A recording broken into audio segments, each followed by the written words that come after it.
जातनी हम परदेस में कमाए, सुनाय प्यारिया मोर। जाय के पारे बाजार से लियावे, तर तर करिया हो। तो बोला काका हम कदी रोपनियाए जान। 3 कट्टा अलुआ 1.5 कट्टा भंडा, तू 1 कट्टा बोदी है धनियाए जान। हम पीस पीस कुछ खाई चटनिया। आप सब 1 कट्टा बोदी है धनियाए जान, हम पीस कुछ चाटी चटनियाए जान।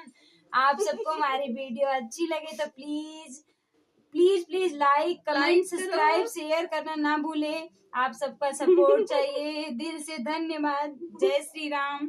22 तारीख को हमारे घर भंडारा है सुल्तानपुर में, आना है आप सभी को। गाड़ी बुक कर दी।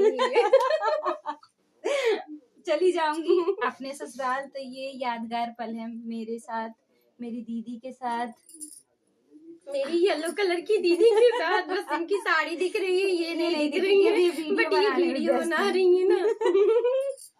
हमका सब एक हंसे में बड़ा मजा आवा था, क्योंकि हम सब दिल खोल के, बहुत आनंद दिल खोल के थे, बड़ा